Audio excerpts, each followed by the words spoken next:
So there's like this massive music box set from the 1980s that originally came in an attaché case and contains over 26 cassette tapes that make up over 24 hours of raw live performance music from the pioneering British industrial band Throbbing Gristle. This box set is so wicked cool that Mute Records went on to release it again in 2002, this time in a sweet CD format. So basically, I'm going to tell you why these 24 hours of Throbbing Gristle live shows not only absolutely destroy every single tape, every single show has something worth your time, but I'm also here to help bring appreciation to the band because they shouldn't just be respected for being the pioneers of the industrial genre, they should also be respected because their music actually fucking rules, and nothing showcases this more than the legendary live era. So, this is one for the first wave industrial lovers. This is entertainment through pain. This is the TG24 Deep Dive series. The real provocation is when you undermine authority, and that's always possible.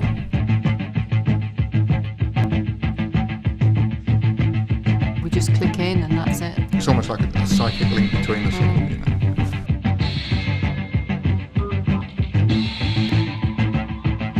We manipulate people without a finite message.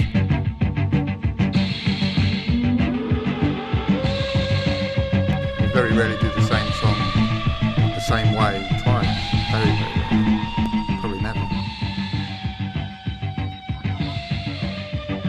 I think that one of the things about TG is that we've always tried hard, we've always strived to be honest. It was about sort of breaking down that barrier people have about certain attitudes to music and life in general. I think you have to start with behaviour and try and break down your own inherited system of behaviour and see what happens to yourself, and by example you might inspire someone else.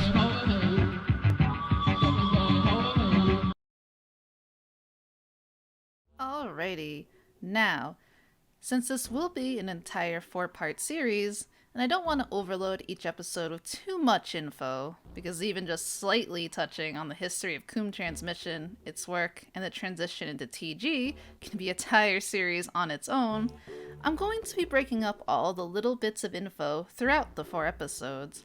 This includes a little info about the box set, the band, the shows themselves, how it was recorded, its reissue for Mute, and all the other little tidbits that relate to the scope of the series. With that being said, TG itself has a long and deep history, but for the purpose of this series, and it being the first episode, just a brief overview of the who and what that made TG will be good enough for now. I know many of you watching this channel already know about Throbbing Gristle well enough, but I always like to keep these videos open for any newcomer that's curious about these weirdos, so here's the quick rundown. So firstly, we have Cozy Fanny Tootie with her immense creativity and ideas. She used the skills she gained from the art world and working in adult photography to help bring any insane idea TG would come up with to life, as well as being an absolute monster on her distorted guitar and cornet.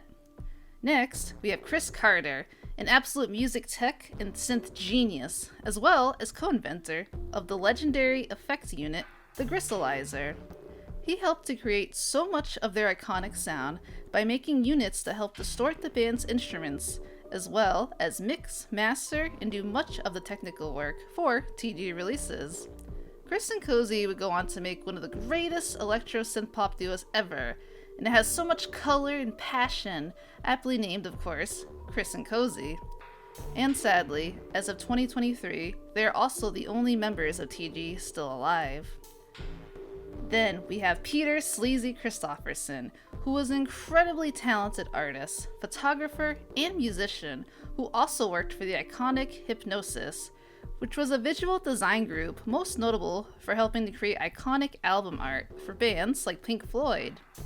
He was well respected for his talent to capture the dark and disturbing and the gritty sexual side of the art world. he helped with the sound engineering of these crazy live shows. Sleazy's work with fellow TG fan and eventual partner Jeff Rushton, aka the incredibly talented late John Balance, with their group Coil, would go on to transform the electronic music world forever. And of course, we have the infamous Genesis P-orridge, whom many highly respected and considered one of the best frontmen, bizarre thinkers, and artists in the underground scene. Now, despite any personal turmoil Jen might have had with the other members of the band, no one could deny the absolute power and chaos they brought to the group's performance and sound. Of course, Genesis would continue to push the underground art world to its limits as well, and even created what was basically their own cult with the Temple of Psychic Youth that had many interesting members like Mark Almond from Soft Cell and filmmaker Derek Jarman. This fake religious group also had its own band, again fronted by Genesis, called Psychic TV, and that band would go on to create psychedelic industrial landscapes for years to come. These four talented people and artistic misfits helped to create an absolutely legendary and infamous band that not only would go on to create an entire new genre, but would change how many approach even making music and how they think about the art world. TG helped to create a true punk movement in the underground scene with their insane ideas and chaotic energy, and helped prove that anyone can make any kind of art as long as they have the drive and passion for it. TG and its members were effortlessly cool and uncool, extremely serious and absolute trolls, absolutely influential and absolutely crazy. Now, with that all in order, let's get on with talking about this box set that contains over 24 hours of live material on 24 cassette tapes. TG were absolutely at their best in the live realm. It was truly their element, and it seems to be a big part of the band's history that is somehow often overlooked by many, even the fans. The main thing with these tapes is that the live TG is a different band than the studio one, never having any two shows sound the same at all, and every one of them was completely improvised and timed manually with an hour timer that the band would use to stop playing right on the hour mark. Live Throbbing Gristle is a more raw, ugly, dirty, and visceral first-wave industrial experience for sure. These were the early live shows of the band, taking place usually in seedy, sticky venues, or unusual art schools, weird bars, and underground clubs, many now long forgotten or even abandoned or destroyed. Many fights would break out, things would get broken, people punched, instruments smashed, and noise blasted to unexpected audience members who had never even experienced music quite like this. As Cozy once stated, the confrontational and unorthodox presentation of TG gigs, not to mention the sound, meant we expected and nearly always encountered trouble when we played live. As such, I want to share all of these stories of chaos unfolding I can find behind each individual tape, because the performance art aspect is such a huge part of industrial music. The music and performance cannot exist without each other. Now, sadly, I did not exist during this time, so I was not able to experience in person any of these shows, so I only have what has been written down by the band as second-hand knowledge.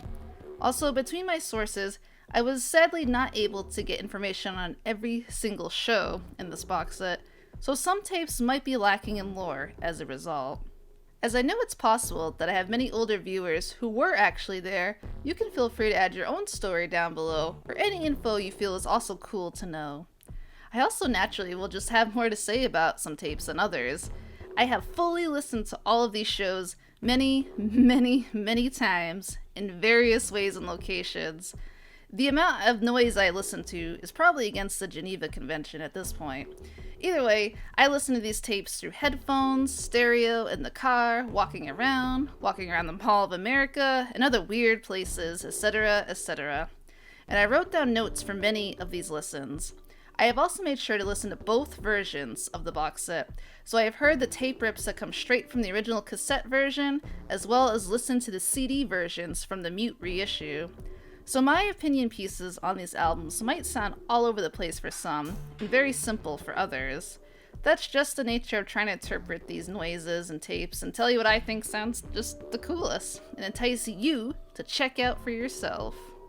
I am also amazed at how lucky we are that these tapes even exist in the first place, and that they let us hear not just one of these important genre-defying early shows, but over 24 of them. And frankly, that's wicked awesome. We have a special privilege to be able to still experience the beginning of such a unique genre and art movement from one of its many raw, dirty, punkish beginnings. That alone makes this box set very special. If you at all love electronic music, punk music, or just really any music, it's worth checking out even one tape from this, because it's a very integral era for bringing this noise into the public, and we get to hear it in our modern day, where we have already fully assimilated these sounds into the music world many times over. We can have a full appreciation of its humble beginnings, as well as just hearing some good-ass industrial music. Also, just to note, I won't be talking about the special interview tapes in this series, the IRC-A and the IRC-B tapes, which are radio interviews that are in two parts, of course, parts 1 and 2, just because it's not music and not part of their live shows. This also won't be an in-depth look at their entire life history, since shows like Heathen Earth and their USA tours could be entirely different documentaries all on their own. The focus will be on the live era and shows that are contained within the TG24 box set. So the main way I have chosen to tackle this massive archive, and to help make it easier to check out for those interested, is to place every tape into a kind of admittedly arbitrary category that's like a genre.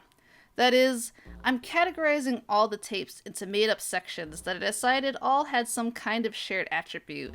So some tapes I felt sounded more industrial, or some sounded more psychedelic, or some I felt were better for newer fans. All the performances within the box set are improvised, so by their very nature, they hold all kinds of interesting sounds and moments that make them feel unique from each other, and because of that, I felt they could be placed into different genre-like categories. Each episode will go over a group of tapes that I feel fall under these arbitrary groups that I created for the series. I felt that more people might find it easier to check these albums out if they knew which tapes were, say, more noisier than others, or maybe they like more psychedelic music and rather check out the tapes that fall more on that side than the noise side, as well as some tapes that are just really experimental or bizarre, or they just have tracks that are not quite as abrasive that would be great for new listeners. I wanted to help create interest in these live shows for old and new fans of TG alike. Some, who may have listened to just the studio stuff, might have been intimidated to dive into such a huge archive of live albums. Hopefully, in this way, these categories will help catch the interest of music fans who might be coming from all kinds of different musical tastes and backgrounds, and might be more compelled to check out a show that promises to gear more towards something they might already like. So, I've boiled these 24 tapes down into 4 coherent listening experiences, and hopefully that all just works out and everybody understands. So there'll be 4 episodes in all, and it'll consist of facts and info on the band, as well as me trying my best to explain my opinions and what the tapes sound like to me, and what some of the best parts might be. I feel it's important to talk about the 2 main sources where all the quotes and information for this series comes from. The first being Simon Ford's iconic book, Records of Civilization, first published in 1999. With the title playfully taken from a negative hit piece on TG after their infamous ICA prostitution scandal, this now rare and very expensive book has been considered by many fans the final word on Throbbing Gristle history. That was until 2017, when Cozy Fanny Tui released her own autobiographical work titled Art, Sex, Music. I felt it was extremely important to have all voices that were available to be equally represented as much as they can. The main criticism with Records is the fact that it sometimes comes off as one-sided from Jen's perspective, whereas Cozy wrote her book off her diary entries that she kept the entire time and feels like a much more objective look into their history. In Cozy's book, she goes into more detail on this aspect when she states that Simon's book actually started as a thesis on Coombe and Throbbing Gristle, and he visited me to go through and borrow archive material, most of which was never returned, with me reading through drafts as he progressed.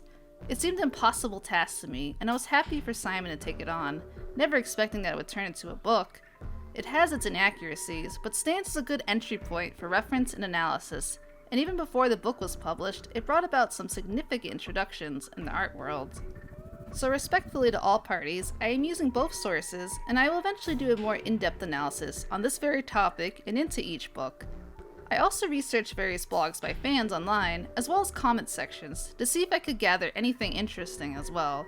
Very little seemed to have evidence of being first-hand experience, but I will share them when relevant as well. So finally, before I go into my incoherent attempts at trying to describe these albums, let's quickly discuss what I mean by these tapes being the most industrial of the TG24 box set. Well, back in the late 70s, when these shows took place, what TG were playing would not have been thought of as industrial music because it just wasn't even a concept at that point. In fact, a lot of the issues at shows were caused by the confusion of the audience to what kind of show they were at. The truth is that these live performances would have been some of the first instances that anyone would have ever been exposed to this particular music. It was actually through the music and influence of Throbbing Gristle, and of course the music from fellow artists on this label as well, that the idea of whatever sounds that these artists were creating was something called industrial music had started. All this to really say that the sound of Throbbing Gristle is the sound of industrial music. All that sleaze and cheese, all those dark, ominous, and humorous bits that are found in the music of TG are found, in some way or form, in all other music within the industrial genre. So I suppose it would be better to say that these tapes are the most TG sounding tapes instead of industrial. Maybe. These 7 tapes are what I feel just really embody what makes the sound of TG so great. So, by its nature, it's also the sounds that make the entire genre so awesome. So by being the most TG, they're in fact the most industrial. At least that's how I think of it. I also have a few quotes from Cozy herself on the topic of what industrial music means to her, and I really love her idea of what it means the most. She explains that we were creating a forum for discussion, breaking down preconceived ideas of what was music by ripping away the foundations and leaving the listener discover their own point of entry. We didn't want followers. We wanted people to think for themselves, to follow their instincts, be creative, be industrious in their approach. She then goes on to say that that's what industrial meant. It was about adopting a work and life ethic, to be independent, active, productive, thorough, and committed. We worked outside the mainstream, accessing and using existing systems to subvert or hopefully instigate change, responding to and commenting on social and cultural events through our music, art, film, and writing, refusing to let the personal be silenced. I will finally finish this very long opening with this extremely loving comment written in the booklet that came with the 2002 CD reissue on Mute Records. It seems the fine people at Mute only have this wish with the reissue, and it's the same wish I share with making this series. The statement says, "Our hope is the sonic purity of Throbbing Gristle will come to be loved by a new generation, just as it has been all these years by those in the know. Whichever you are, we wish you well and happy listening." If you can't hear it, put it next to your ear. This is the first tape in our series, and a good example of what I consider to be TG at their most quote-unquote industrial. This was a show at the Knock's Head Pub in High Wycombe that took place on February 11th, 1977. It was recorded in stereo and is listed as having 3 tracks, which are We Hate You, Slugbait, and Zyklon B Zombie, and was the band's 4th live performance, which they had obtained through a chance meeting with the Maniacs manager, Des Pierce. The show itself was wrought with technical problems for each band member, like equipment failures and a crowd that slowly turned on them and became disgruntled due to the weirdness of whatever kind of show this was turning out to be. Jen takes up the mantle and plays some heavy tunes, then hands the instruments over to some fans while they continue to cause chaos in the crowd, like flipping over a table. The technical issues makes the show one of the shortest tapes in the 24 set, as well as having some of the most downtime with just audience chatter. However, it doesn't stop it from having tremendous staying power and being an excellent show. It does only make it have a side A though. So, side A begins with this super crunchy lo-fi bass guitar jam as Jen apologizes for the band being late and welcomes everyone to the Nog's Head, as well as hoping people are able to have a quick shag afterwards. These moments of the band's dry British humor at these shows is always a fun highlight. Even though the track listing has the first song as being We Hate You, we start off with the classic Very Friendly. Mechanical sounds and more lo-fi, deep gritty bass guitar swirls around as Jen begins with the iconic line, "It was just an ordinary day in Manchester." This version is excellent, and I love the little clings and metallic samples in the background throughout, as well as the bits of warbly synth. These effects have such a big impact, like Jen screaming and making choking sounds when they sing about someone being strangled, or the little plastic samples played when they sing about, well, someone being wrapped up in plastic. These sound collage moments happen often in these live shows. It makes me enjoy all the details on every re-listen, because you will always discover something new within all these textures. This track goes on for around 17 minutes and is such a great experience with every re-listen. This one really takes you on such a dark and sleazy journey through the topic of the Morris murders, which is one of the many topics TG often revisited. We get our usual heavily distorted violin and cornet squeals from Cozy and Jen, and a beautiful dark droning synth sound that comes spilling throughout and helps transition the show into the next section. The touches of bass on the drone sound and squeals make it sound like something sinister is approaching through the music. There are some really great sounds here coming from Chris at around 20 minutes in as well, while Jen's vocals are being delayed, so it makes the line sound even more haunting, especially when they go into the lyrics of "There's been a murder" as it drifts through all the chaotic instrument sounds. Then instantly everything is dropped, and we have Jen screaming, "We hate you, little girls," over some extremely crunchy raw bass noise. The chaos of the noise picks up with every yell, and it creates this intense atmosphere, and even causes the audience to react, which you can distinctly hear during and after the song. I love Jen's little spiel here, where they talk about only using one string on their bass guitar for the show, and that they don't know why they built them with 4 strings. It amuses me every time I listen to this tape. Around 28 minutes in, an incredibly groovy and bassy rhythm begins to form, and there are even moments that I find extremely blissful, as this pattern is lined with wonderfully lo-fi synth sounds. Tracks like this feel very hypnotic, and TG constantly crafts many of these kind of moments in their shows. Even when the radio samples talking about a firing squad comes through, it remains a very pretty track. The transition into Slugbait is very enjoyable. The slow pronunciation of Slugbait lines up well with the background beat here. Slug bait. I also enjoy all the audience sounds we hear between the end of Slugbait and the beginning of Zyklon B. This is one of the first and best versions of Zyklon B that is performed by the band, and one of the big reasons you have to listen to this show. Jen's voice is so distorted and down the mix you can barely even make out what they are saying, as it turns alien and incomprehensible, but just oozing and fizzling out texture. This is pure first wave industrial bliss. I also love the pure ringing noise at 44 minutes, which is in fact Chris just leaving the stage and keeping that sound on. It makes your ears feel like they're on fire.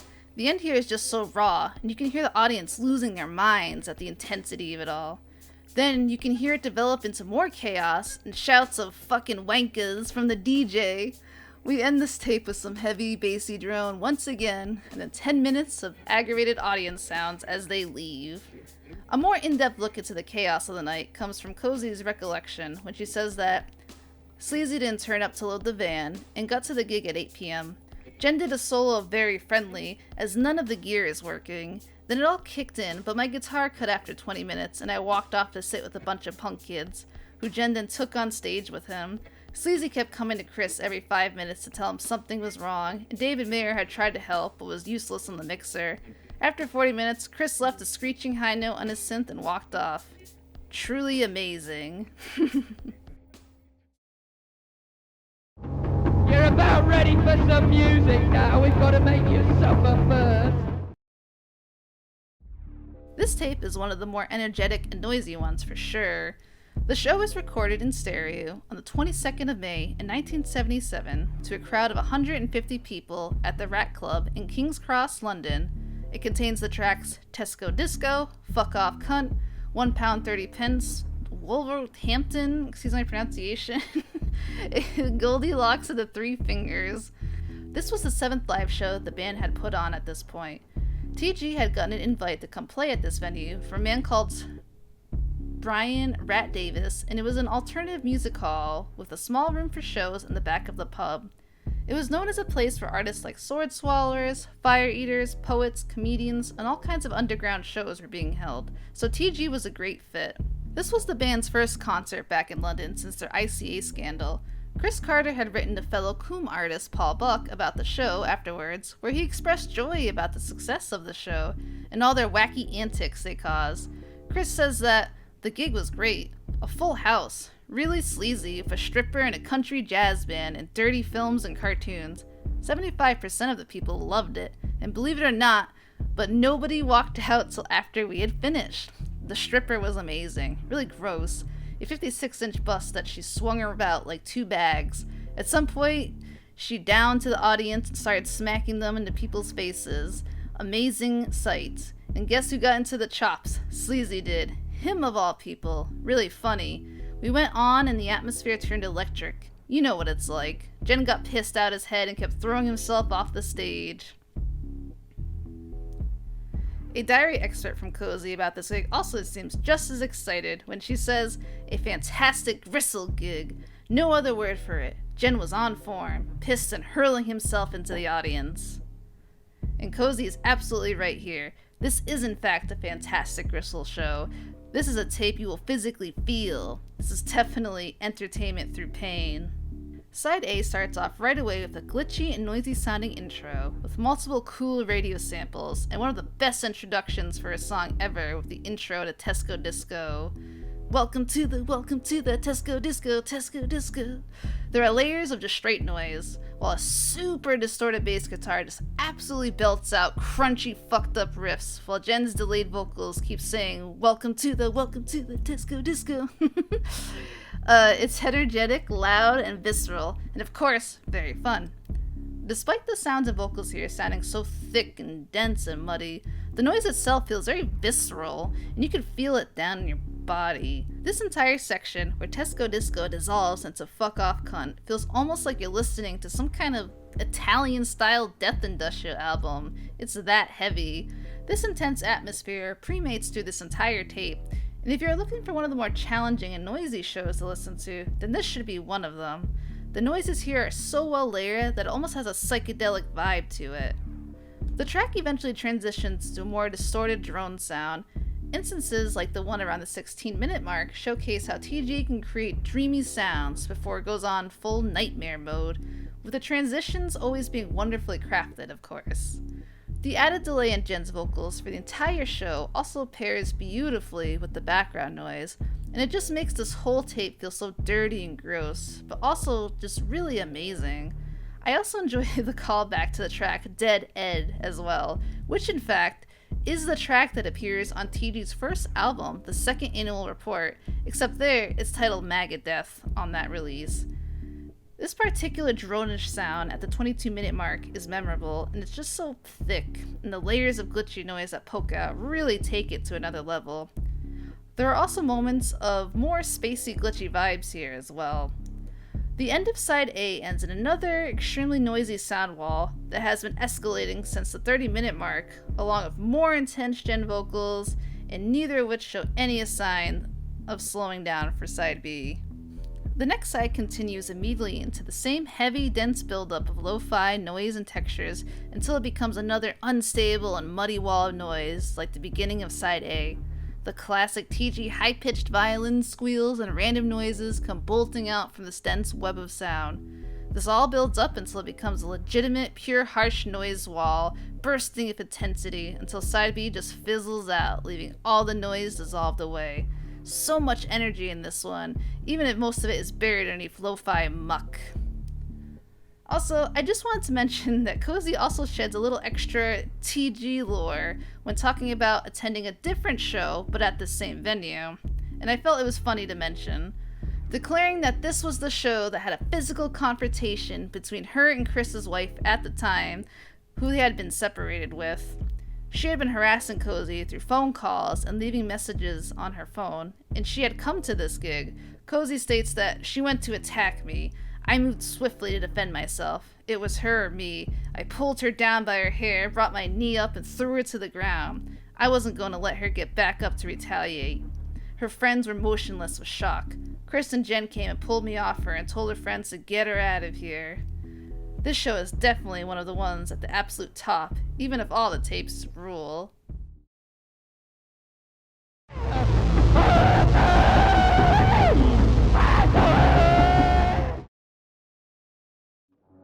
This might be one of the most ominous sounding live shows TG has ever done. This was recorded in stereo at Goldsmiths College in London on May 18th, 1978, to an audience of 130 people. It contains the tracks IBM, It's Always the Way, Hamburger Lady, Dead on Arrival, and Wall of Sound, and it's the 13th live show overall. Looking at my notes for this tape, the words eerie and sinister seem to often come up throughout the entire listen. On this show, Jen would say some very positive things and say that, "We thought it was our best ever live gig. Only 130 people came, but they were all TG fans who like what we do and wanted to take in the information. So it was all like us playing together, a group experience with no big deals, no hype. It was so relaxed, it was as natural as having a piss." I will have to agree and say that this is indeed one of the best TG shows. Side A opens up into the classic and hard-hitting IBM opening. Beautiful, sterile synth patterns feed into a mess of eerie, distorted sounds that continue to layer over each other. The ominous atmosphere the band is trying to create here is immediately felt, and it's deeply hypnotic the way the opening immediately just grabs you and sucks you down into it. Some might find these sounds a bit challenging or aggressive, but they are incredibly atmospheric in a way that I think can entice many to keep listening. You could definitely just get lost in the sound and textures alone in the first 10 minutes of the show.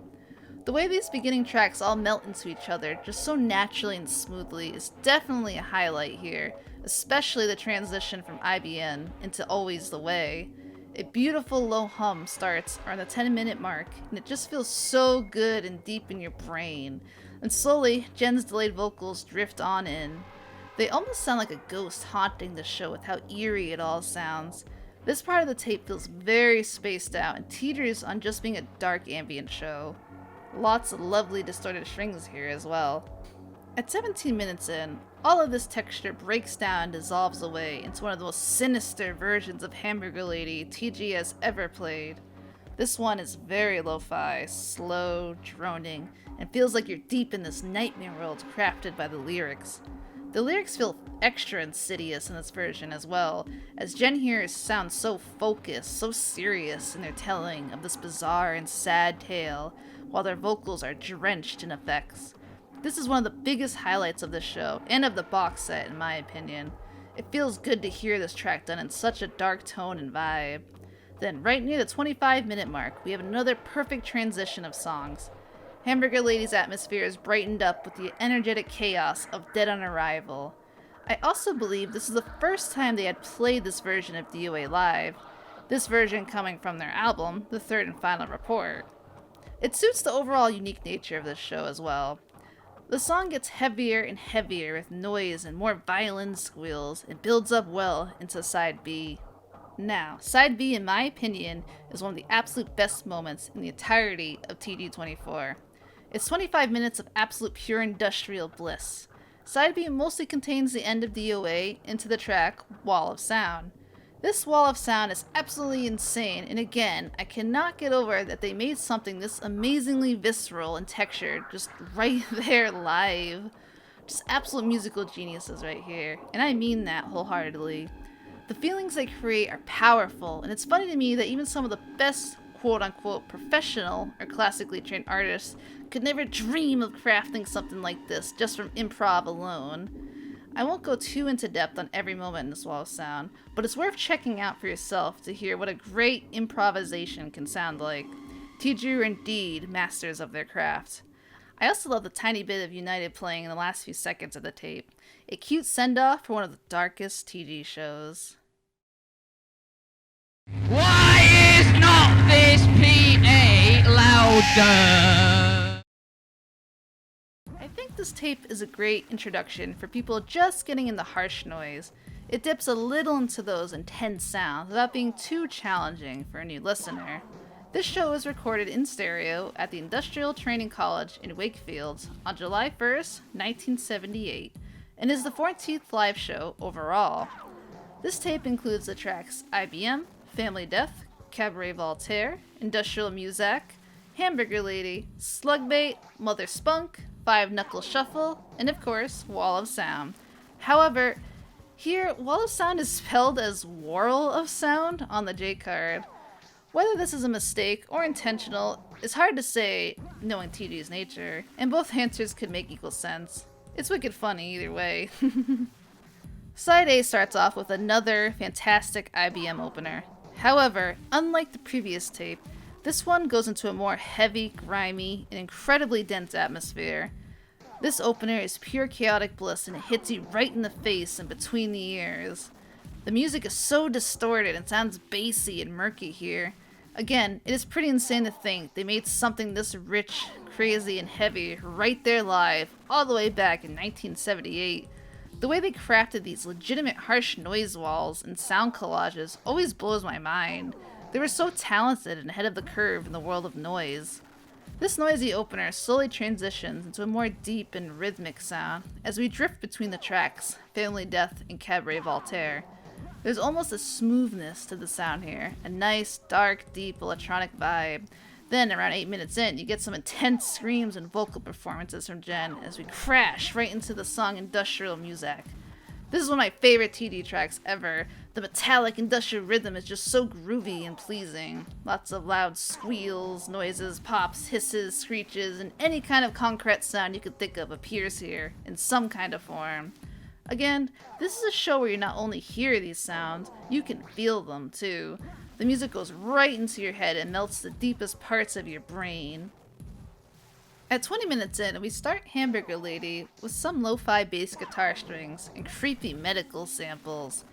The fact that Jen's vocals come out so clear here, instead of the usual lo-fi-ness of it, helps to make this version weirdly unnerving and unique compared to others. Later in the track, these loud and intense squeals can be heard playing over the vocals along with some weird metallic noises. Definitely the sounds of Cozy and the others really getting into the improv with the distorted instruments. They help to create a richly dense and noisy atmosphere for Hamburger Lady that makes it very engaging to listen to. The bits of harsh noise coming through the band's instruments sound visceral here, and you can make out a lot of unique textures. People often hear that one of the main appeals of noise music is finding and feeling textures within the soundscapes it creates, and I feel that this live show helps gives you a good taste of what that aspect is. The first half of Side B consists of more beautiful improv sound collages. We get to hear some samples the band often likes to use, such as a man talking about his dangerous eating disorders that caused him to swallow objects like metal chains, and a sample of what sounds like a woman in the throes of a manic episode. Both of these and other disturbing samples help to create an ominous and gritty atmosphere. The instruments and samples keep layering over each other until it all transitions into a wonderful version of Five Knuckle Shuffle. Again, the rhythm is just so sharp here, but it's just so catchy. The song shows how TG can make tracks that are perfectly balanced between sleazy industrial and fun kitschy atmospheres. At 22 minutes, some incredibly harsh tones start playing. Soon, the track turns into a full harsh noise wall that is, even by today's standards, super heavy sounding, loud, surreal, and raw. Just pure bass guitar noise bliss. If you are someone that wants to dip their toes into some more extreme harsh noise sounds, then this tape is an excellent choice for sure. If you can't hear it, put it next to your ear. Now, this is one of their best tapes overall, and an absolute treasure for industrial lovers in my opinion, and it is definitely one of my faves, if not my fave, of the box set. This show was recorded in stereo on January 21st, 1979, and is the 17th live show overall. They played to an audience of 180 in a large derelict squat in Notting Hill, London, that was created by the Spanish anarchist group Centro Ibérico. The building used to be a school, a place of learning, now being used for underground activities. Everyone who has talked about being physically at the show says it was one of the most bitter, cold, and apocalyptic sounding shows they'd ever been at, as well as one of the most amazing. The gig is described as being organized by White House manager George Valls, and conditions of the space made an atmosphere of destruction and decay. It also took place on a Sunday at 3 p.m., which is a very unusual time for a show like this. Also, many other cool cats and musicians, like J.G. Thirlwell, were at this show as well, so you know it has to be awesome. This tape contains the tracks Persuasion, Day Song, Five Knuckle Shuffle, and Wall of Sound. Also, you might be noticing that it is no coincidence that a lot of the most industrial tapes have the track Wall of Sound. That's because I think Wall of Sound is where the band discovers their best kind of sounds, and you hear them experimenting the most. The opening! The opening is not only a highlight of the show, but one of the absolute best moments in the band's entire live era, if not the career. This is the opener for the classic track Persuasion, that even casual fans of TG will know from their most popular album, 20 Jazz Funk Greats. However, here it has been completely transformed into the most deeply hypnotic, droney rhythm with like the most incredible build-up ever. It takes you on a wild and dark journey throughout its entire runtime. After this incredible intro, the track becomes more recognizable as Jen begins to sing the infamous lines of Persuasion. Their voice is super muddy and glitchy here. Definitely one of the most sinister sounding versions of this already disturbing track. The rhythm then stops, and we begin to hear layers of intense noise build up until we arrive at this show's version of Five Knuckle Shuffle. The transition starts at around 21 minutes in, and it's just so subtle and perfect. The instruments flow right back into each other over and over, and it creates such a great and catchy minimal rhythm, even though it's coming from the muddiest synths imaginable. Soon, it all turns to a giant web of noise and squealing, and it's hard to hear where one sound ends and one begins. By the half-hour point, we have Jen just wailing on the mic, just letting loose on those fucking vocals. Crunchy, disorienting, intensity accompany the vocals and rhythm. It makes for such a fun and insane version of this track. The music transforms again, and the bit at 39 minutes feels almost ethereal. There is something dreamlike to all the sounds being played in the background, including the samples. A lot of TG live shows are like this. They just feel like lo-fi dreams that border on nightmares. This tape highlights those feelings really well, and I think that's why it stands out as one of the best shows. Also, these guitar sounds at 43 are wicked groovy and just totally psychedelic. This part absolutely rules, and the band has you melting in their hands by this point, or at least me. Side B continues the Five Knuckle Shuffle's madness, and it only gains intensity the more it goes on. Jen's vocals continue to be overpowering. They completely just go at it with all the aggression and energy in their body. You feel it with every line. Then the entire show ends on a really great version of Wall of Sound. Really beautifully glitchy drone here that is again just something you gotta hear for yourself. It accumulates until it is literally a harsh noise wall as the show reaches its end, then abruptly concludes as we get a 2-second clip of ABBA's Dancing Queen to finish us off. If you didn't know, Chris Carter is a huge ABBA fan, and they are obviously an influence at TG, and it can be heard, of course. We can also learn a little more about this show from a letter Jen wrote to music journalists, where they explain, "We decided to do it on a Sunday afternoon, as it was the least commercial time to play. It was really cold, so we built bonfires inside. We were really surprised when almost exactly as we were about to begin, there was this massive queue in the freezing cold outside, right around the building and out into this big Victorian schoolyard. We decided to put the fires out in case it was dangerous. It turned out quite crowded, and the place filled up with choking smoke and steam. People who went there said it was one of the most intense atmospheres they'd experienced, and that you could never recapture it. It seemed post-apocalypse. It summed up and decoded the whole of civilization's collapse, and this was a tribal ritual that only those initiated would understand. It was in a sense so completely meaningless that it was very potent. That was the day we did Five Knuckle Shuffle for the first time, our first real deconstruction of words, gibberish." As an added lore bonus for this show, I found an amazing blog by somebody who actually went to this show, and I'll link that below. It's an excellent read, as this show clearly had a huge and lasting impact on the author. They also described the landscape of England at the time, and how it played a part into the feeling of the show, messages, and atmosphere. I definitely recommend checking it out. We're Throbbing Gristle. Come from Dallas, Texas. I just want to say that the first time I ever listened to this tape was while I was walking around the Mall of America, which of course is the biggest mall in the country. It definitely felt like a unique visual audio experience, loud TG in my ears while I'm surrounded by bright consumerism. It was a surreal and enjoyable experience that felt oddly very appropriate. Anyway, this is one of the tapes that showcases the perfect blend of psychedelic industrial music that TG are often known for. While there will be a video on the most psychedelic tapes in this series, I think this one showcases a perfect balance of heavy industrial and groovy psych sounds to include it in this episode.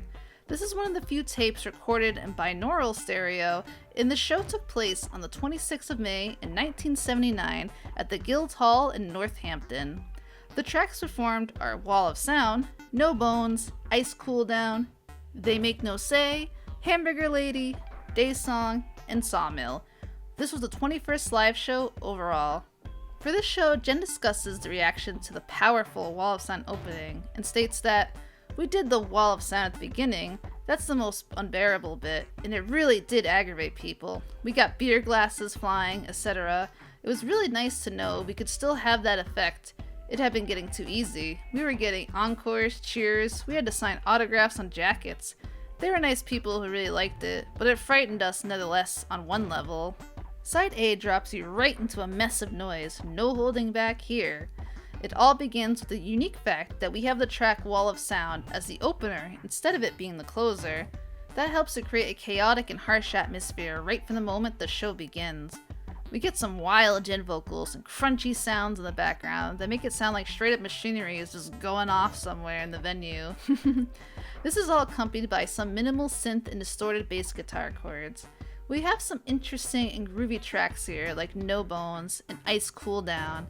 Around 8 minutes, the noise and guitar start melting together to create this hypnotic industrial experience that just sucks you right in. However, in the absolute best way possible, the musical hypnosis is shattered when Jen begins to yell out the lyrics. Around the 12-minute mark, we get more spaced out jamming that moves and grooves alongside the heavy noises. I just really adore the voices and samples in this part, and I think this entire section is an absolute standout and is one of the coolest genre mixing experiences of their live stuff. Those yells at 18 minutes are extremely cathartic, and you feel it down in your core every time Genesis shouts. It's an absolute distorted mess of a show, and that's what makes it so engaging to listen to. This tape also features a lot of audience input as well. It is really interesting to see how many fans the band had garnered at this point, and it's fun to hear them clapping and being excited before certain popular tracks. Their sounds add an interesting element to the entire thing, and not only does the performance itself sound wicked, but it's very cool that the crowd's emotions to these bizarre shows is forever preserved within these tapes. At 23 minutes, we begin to drift down towards a dark sound void that has the song Hamburger Lady at its center. You can hear the crowd start to get rowdy when they realize what track is being played. There is cheering and hype when Jen begins to sing the dreadful line, "Hamburger Lady." It always gets me hype as well to hear the fans get so excited for such an iconic classic.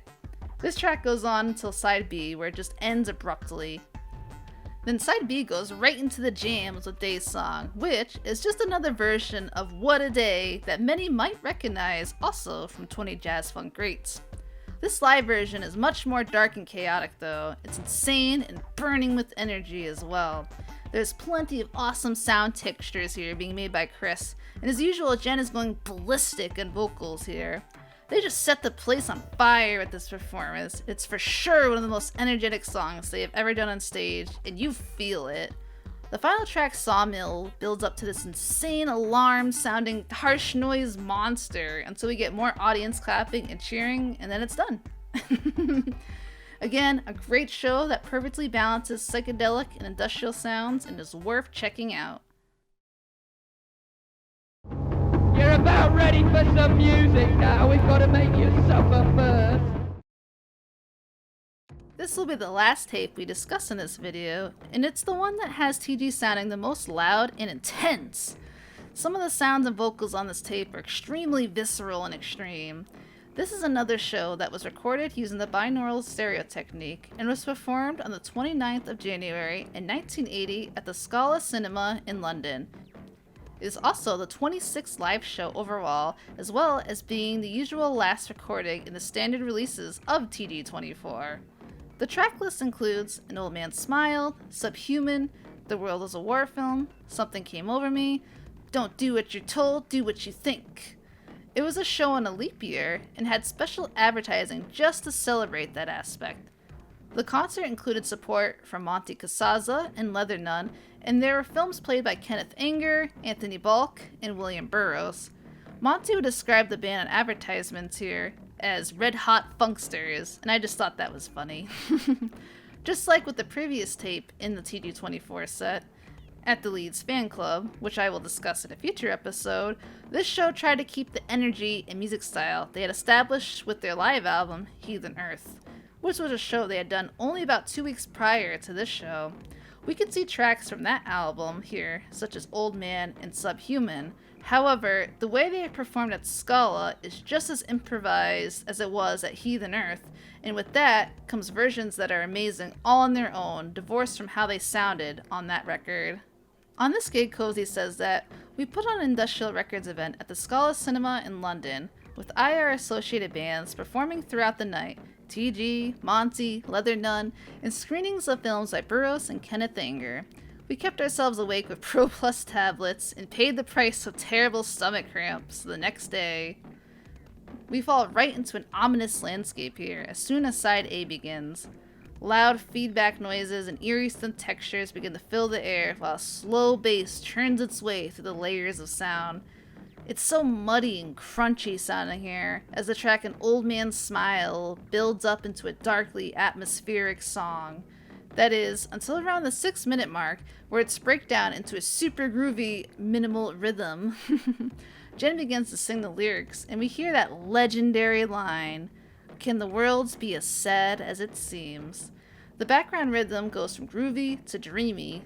Then, around 12 minutes, it transitions from those softer sounds into a heavy and sinister sounding industrial landscape. Then Jen just hits you with the yell of "Subhuman!" It's fucking nuts.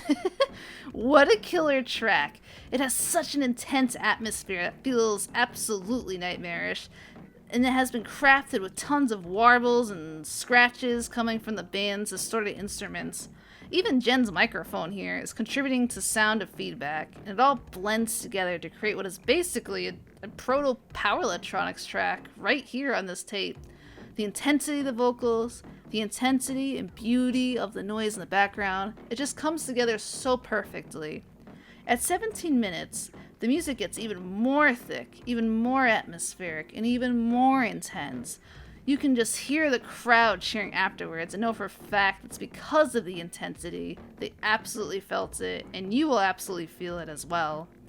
The World is a War Film starts right after, and this version is also insane. No other words for it.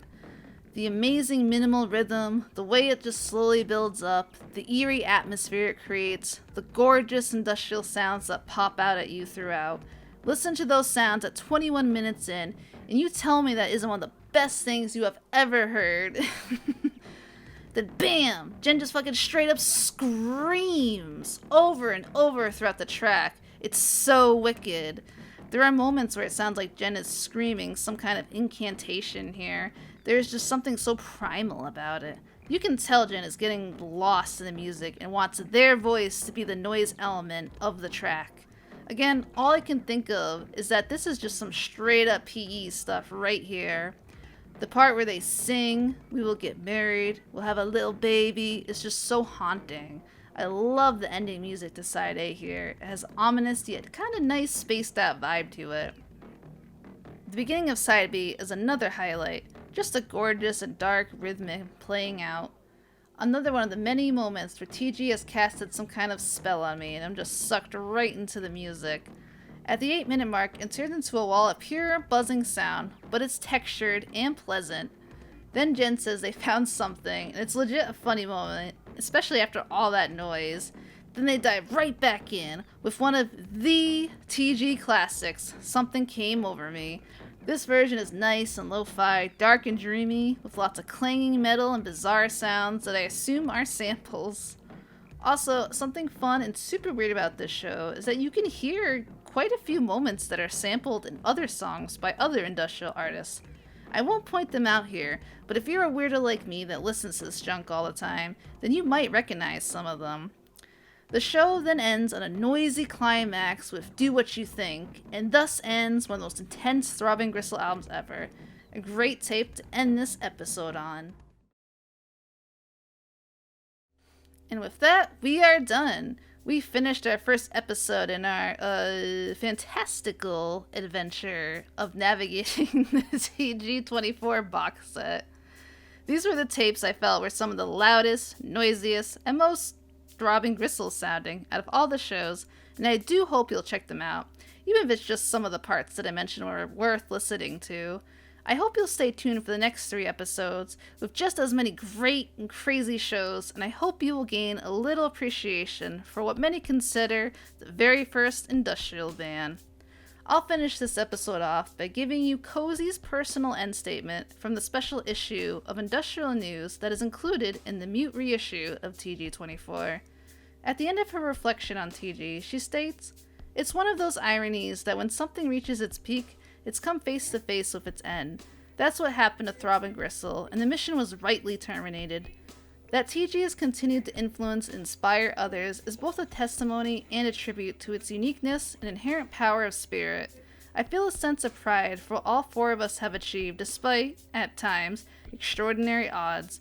Whatever the key to TG's longevity is, be it our individual and collective determination and refusal to compromise or be silenced or the work itself, I hope the TG legacy and quintessential spirit of TG will continue to inspire others." Cozy Fanny Tootie, July 22nd, 2002.